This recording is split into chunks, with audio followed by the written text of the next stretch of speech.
Jamboree in Homa Bay, or to join you here in Diani to discuss protecting constitutional rule of law and to demand accountability from those in power. I want to say here that I am a proud member of the Law Society of Kenya. As you've been told, my first time being elected was as a member of the Council of the Law Society of Kenya. Those of you who want to join politics, you will always hear people throw snide remarks and saying, this one cannot even be elected as a chair of a cattle league. So, your first time is very important to demonstrate to people that you can actually be elected to anything.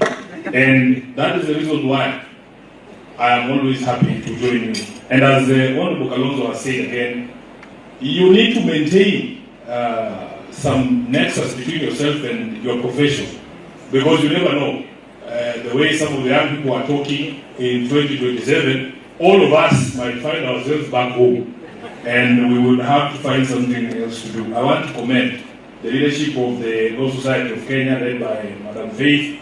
You have stood in the gap for the people of Kenya. You have stood in the gap for those of us who may have failed the people of Kenya by applicating some of the roles that were expected for us to execute.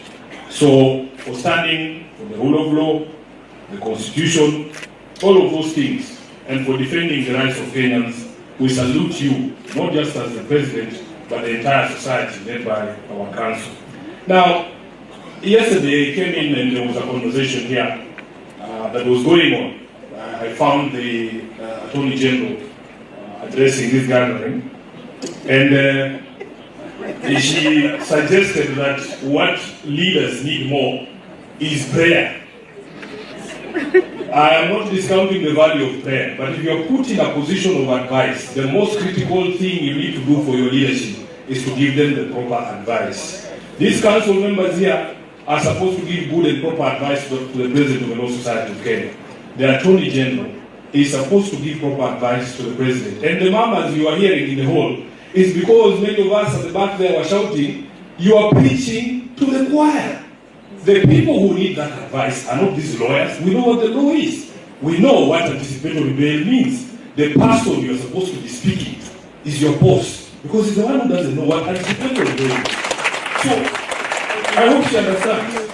She understands the concern that we have as a people, as lawyers, with everything that has been done by this administration to claw back on the freedoms and gains of the people. She spoke about anticipatory bail. She even tried to suggest, I don't know which era her mind slips to, that there were some, offenses that were not bailable. That is something we left back many years ago.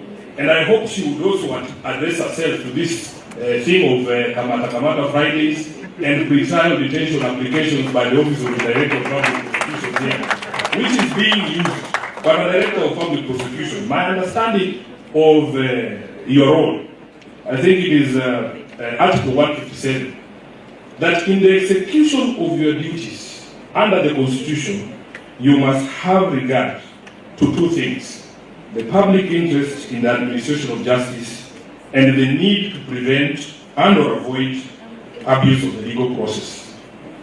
Now, when you sit in your office approving these charge sheets that are being manufactured in the police stations, do you ever lend your mind to your responsibility to us as the people who are being charged with some of these offenses that Honorable Kalonzo has spoken about? The Office of the Director of Public Prosecutions, and I will say this without blinking, is a weak link in the fight against abuse of power in this country. You have a responsibility, when you are approving that charge sheet, to remember that it is you to prevent abuse of power and process in this country. So, we are here to call you out as well and tell you we are not very happy. The Chief Justice of this Republic gave us a history of these rights. You know, people always forget that everything that has been put in the Constitution is drawn out of the experience of Kenyans with previous regimes. There is an experience to it. In fact, I always refer people to the CKRC report. You will understand the why. Why are these things framed in the manner that they are framed in the current constitution. So, I always go back. If you want to understand the frame of mind of Kenyans, why they say the DPP needs to also prevent abuse of process, because there was a prosecutor called Bernard Chunga. Everybody remembers Bernard Chunga. Maybe the other ones might not remember. Yeah. So, there is a historical context to some of these things. And the CJ took us through that history.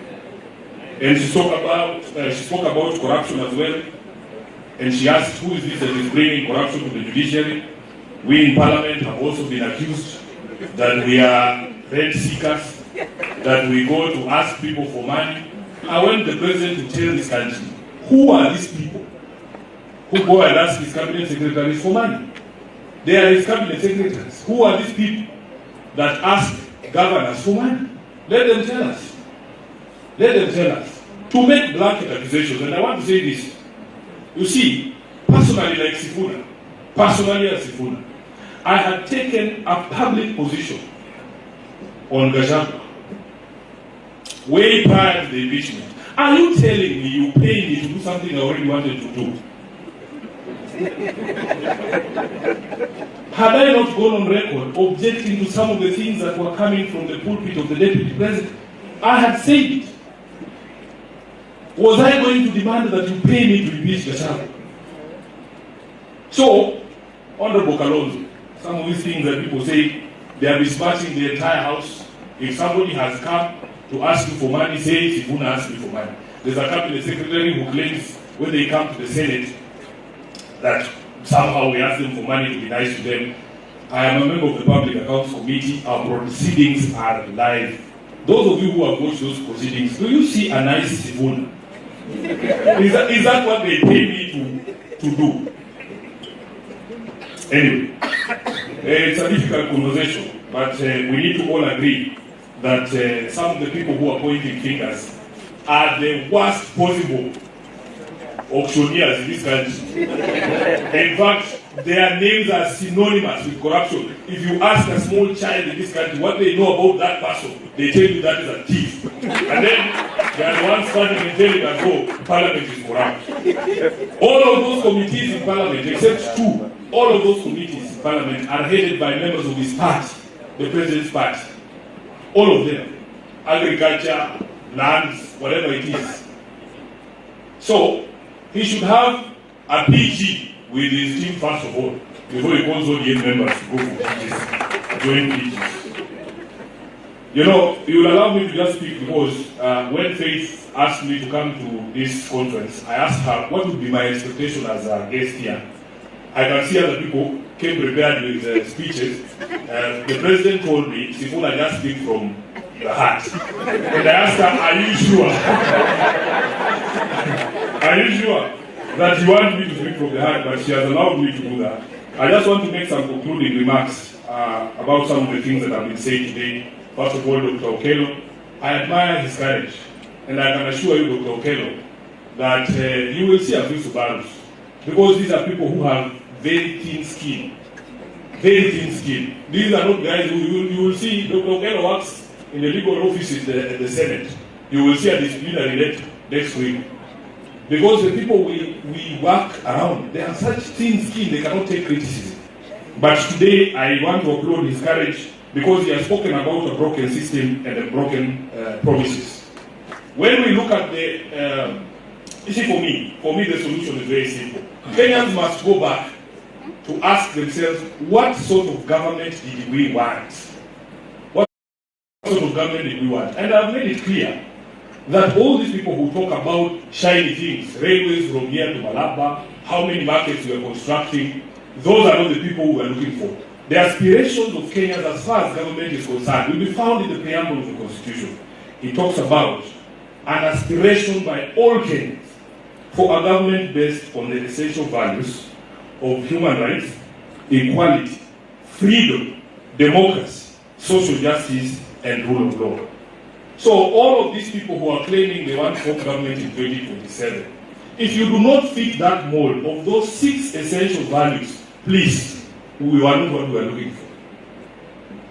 Are we together? Yeah. there is already a manifesto, there is already a blueprint for the government we want to establish. No roads, no markets, freedom, respect for humanity, for human rights, respect for democracy, social justice and rule of law.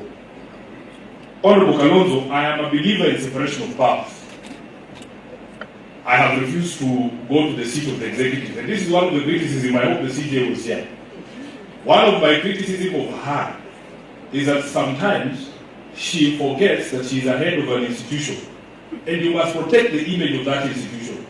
Don't allow yourself, even perception, don't allow the perception that you are subservient to the head of state. Don't go to his house. That's what I'm saying. Don't go to his house. If you have to meet as a head of government, choose a place where that physical separation, Honorable Kalonzo, between the two arms of government can be maintained. And that is the reason why Sifuna does not go to State House.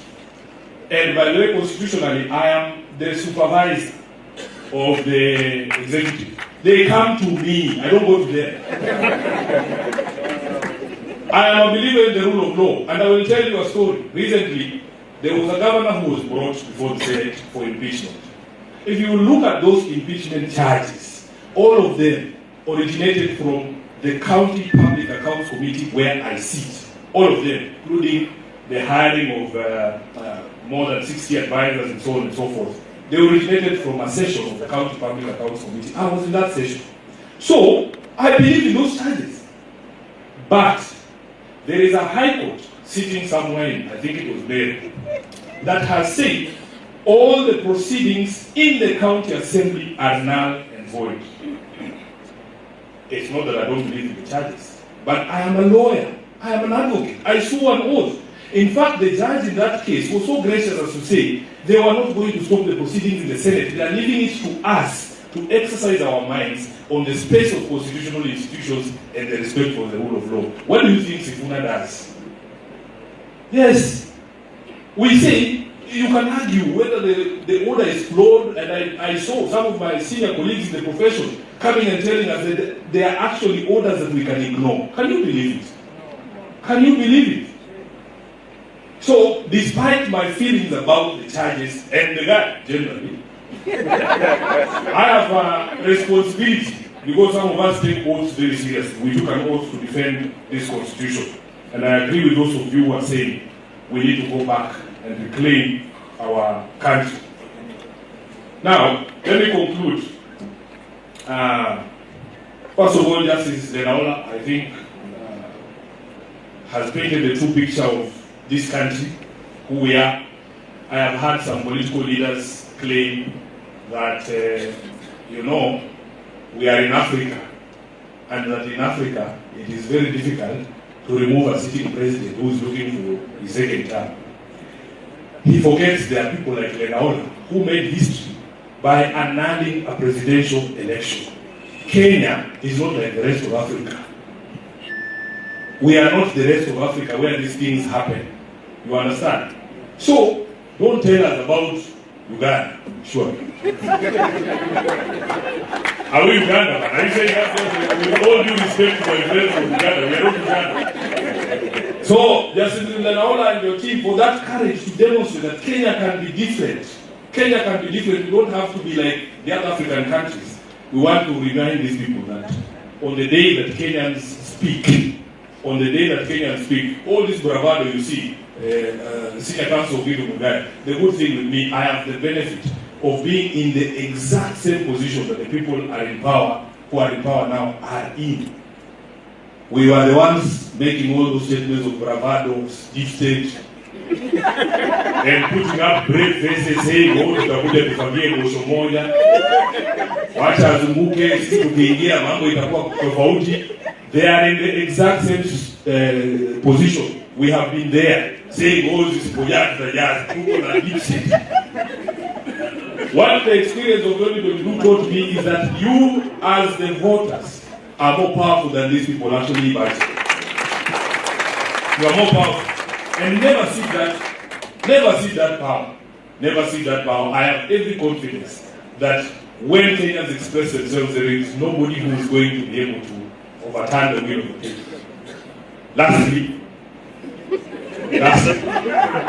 before we go, we're being told, Honorable Kalonzo, we must be brave, we must be bold. Saving a nation, this is like an existential fight for this very soul of this country. Saving a nation is not an easy task. We must be bold.